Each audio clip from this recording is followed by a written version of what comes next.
Welcome to Virtue's Brand of Wrestling here on BigVito.com and the Big Vito brand. And I am here to talk about a couple things today. Now, obviously, it's always about wrestling, and I will get to that at the end. Maybe talk a little bit about the fallout from Super Showdown in Australia. However, before that, I would like to be a movie critic, so to speak, just for a little bit about this recent movie that came out this past Friday called The Church, starring our very own Big Vito LaGrasso. Now, it also had Clint Howard, everybody knows him as Ron Howard's brother, Bill Moseley, which is a horror movie icon, Chop Top, Otis Driftwood, I think Dr. Satan, I'm not exactly sure, from the Devil's Rejects, Rob Zombie movies. And of course, Lisa Wilcox from Friday the 13th, Nightmare on Elm Street 4 and 5, if you remember those. And also had Ashley Williams. I believe she was from The Human Centipede.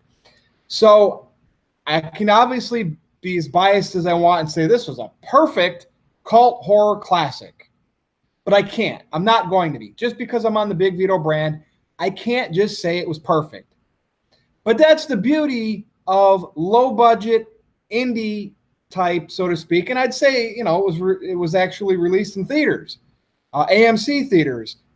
Vito was at a premiere of it down in Orlando at Disney Springs at the AMC theater down there, and he was signing autographs, looking spiffy with his gold shoes, his gold jacket, whatever he had on. My problem with The Church, it's not the campiness. It's not the cheesiness. It's not the low budget, whatever it costs to make, right? I get that. I like that. My buddy Dirty Dave, he has a whole collection of VHS, DVDs, Blu-rays, you name it, and he's got a lot of underground type horror movies. He collects them all. He's going to get a copy of The Church. My problem with it, if I had to really nitpick, because when you write a story like this and you're on low budget, your special effects are as generic as they can be. I'm fine with that, okay? What saved this movie was the characters. Bill Moseley played a reverend, a pastor, right? He is normally evil, and he played good. To me, brilliant casting.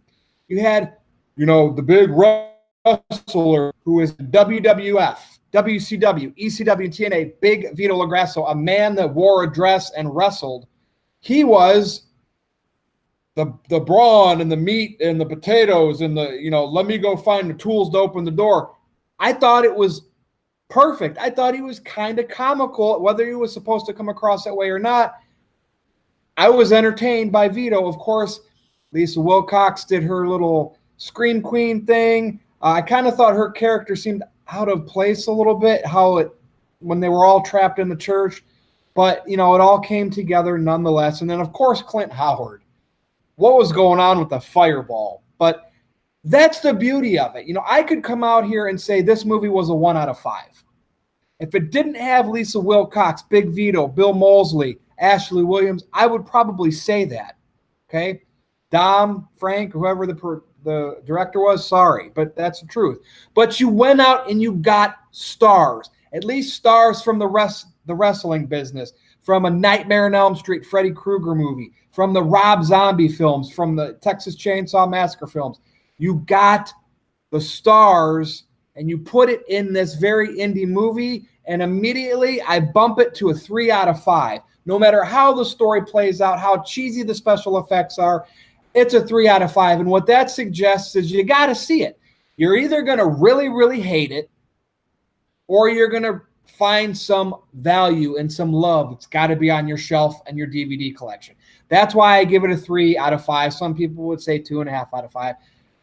Again, that's my take on it. It's about it, this church that's supposedly potentially being up for auction, or could be, and some developers want to put their new mall on there or whatever it is, shops, and they're telling, they're going in, throwing bids at the church, giving money to the church, bribes, and saying, we'll build you a new church in a new location. And of course, the spirits, the entity, the higher powers, the evil, whatever it is. I don't think it was really devil related, but the evil says otherwise. And I don't want to spoil the payoff because it was kind of cool. I kind of did really like the payoff. If they didn't do what they ended up doing, I probably would have just refused to review the movie. But 3 out of 5, my biggest complaint, and I probably already skipped over it, never told you what it was, PG-13. And I get that you keep the special effects low, budget low, you use blood and stuff. I get that. Maybe we're hoping that it would hit some theaters and kids could come and see it. I remember my dad took me to rated R movies down the road. So I think if it was rated R, if they did put a little more into the computer part of it, maybe put some blood and gore in it, you're probably talking a cult hit for years to come. I think this will hit a very niche fan base. But the name power, Bill Moseley fans will probably flock to it.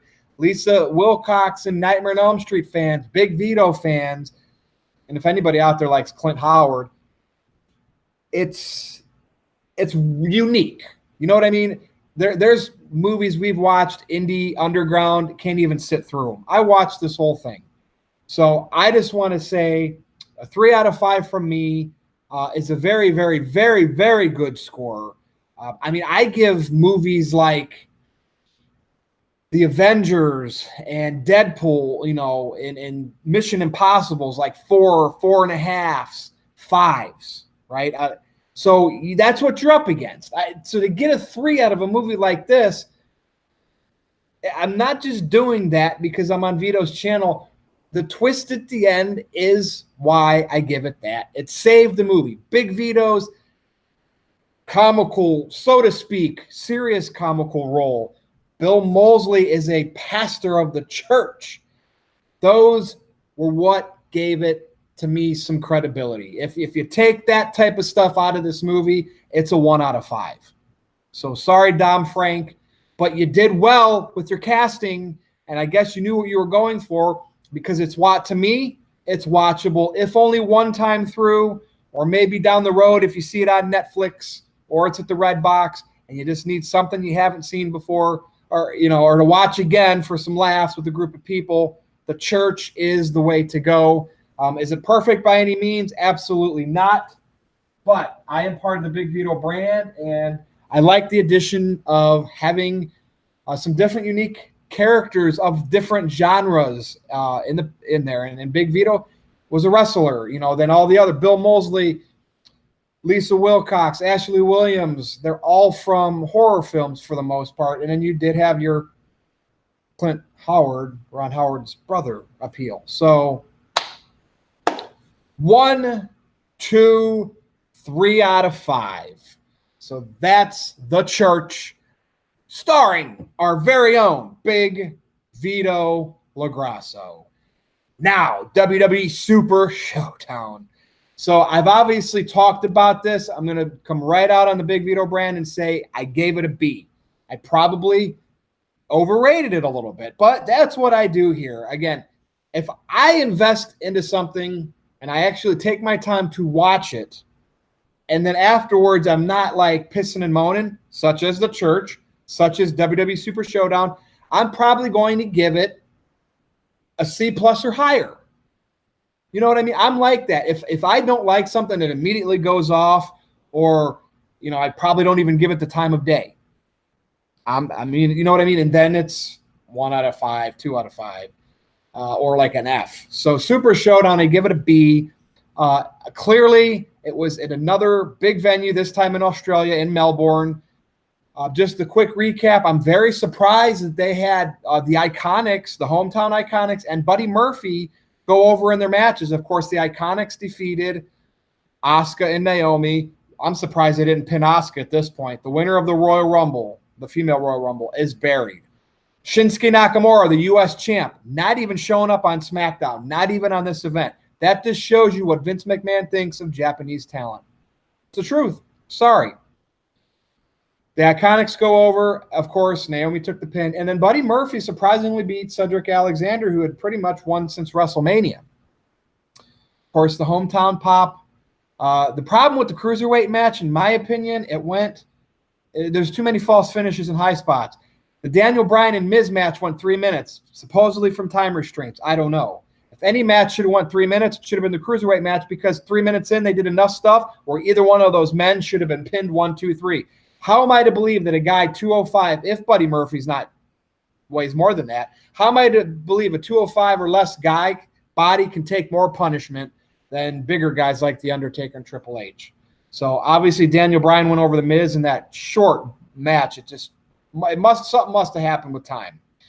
Bryan now gets to go to face AJ Styles for the WWE title. The New Day retained like I thought they would. More pancakes for everybody. Sorry, Bar.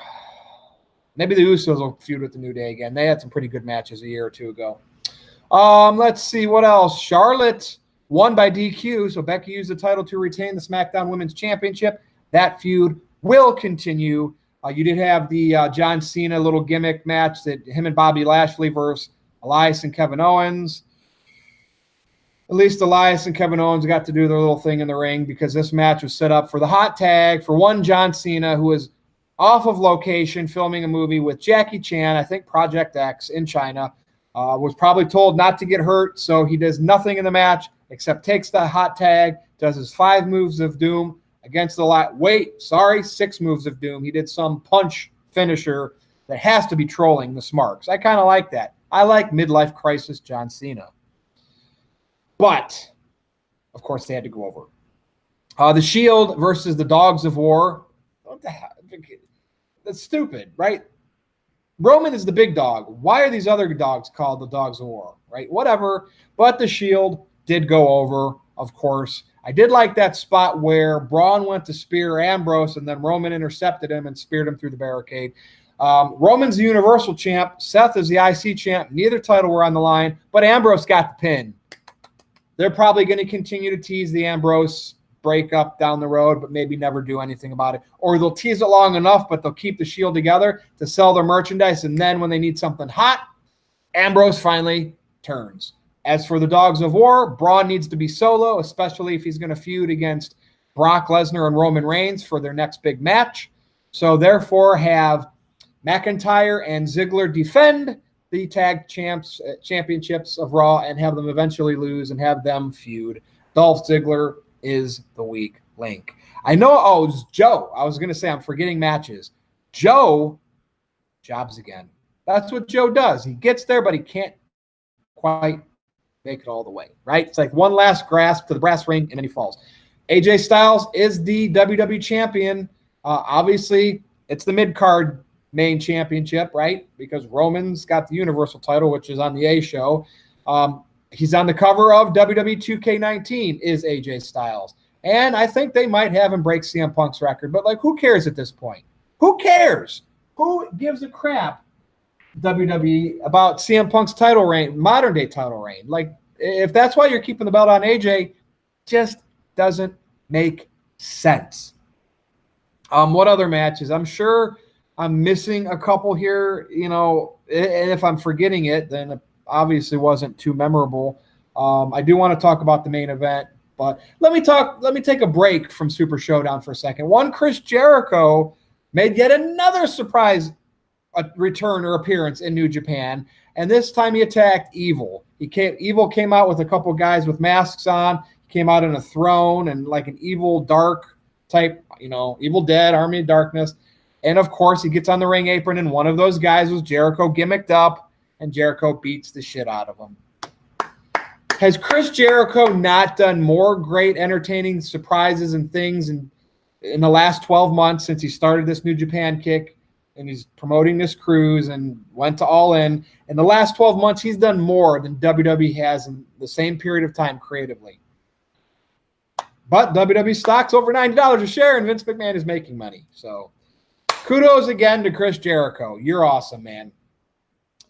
Now, back to Super Showdown. And if I forgot something, again, my apologies, because maybe it just wasn't that memorable. But let's talk about the main event. And that was Triple H versus The Undertaker. Kane was in The Undertaker's corner, and HBK was in Triple H's corner. Kudos to HBK for that cowboy hat staying on his bald head for 80% of the match when he took hits and shots and fell down. I almost thought it was super glued on. But he finally got hit and it fell off. A lot of shenanigans in this. HBK and Triple H coming across as the heels, which, again, it won't surprise me, and I'll tell you why.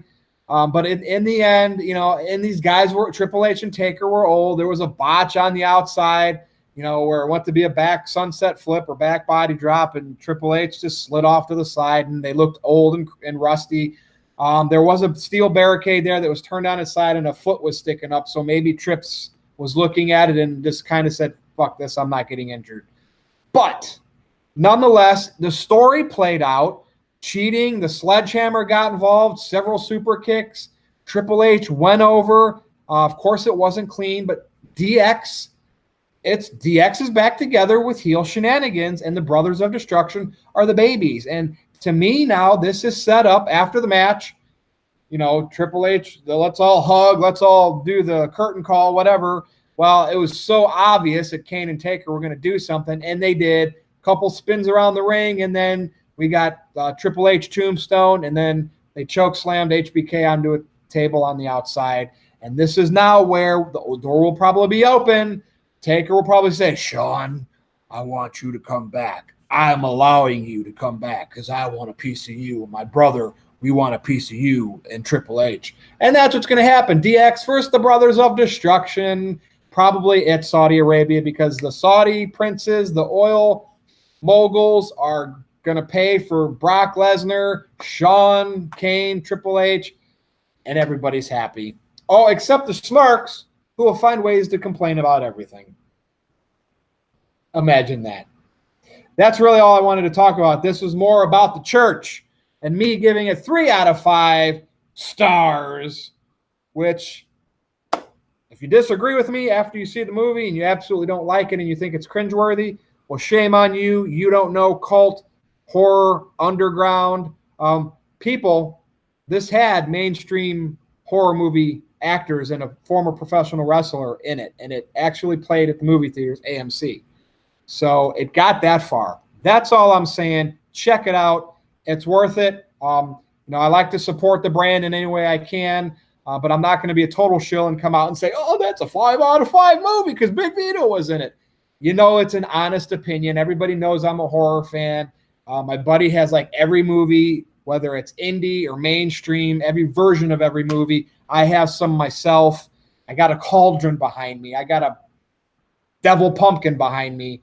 I got a Army of Darkness Bruce Campbell shirt on. You know that I'm genuine and this is legit. So I am Virtue for another edition of Virtue's Brand of Wrestling, I believe number 22. And that's it. It's Monday night. I'm going to have to labor through Raw, watch some Monday Night Football. I got fantasy implications on the line. I always love it.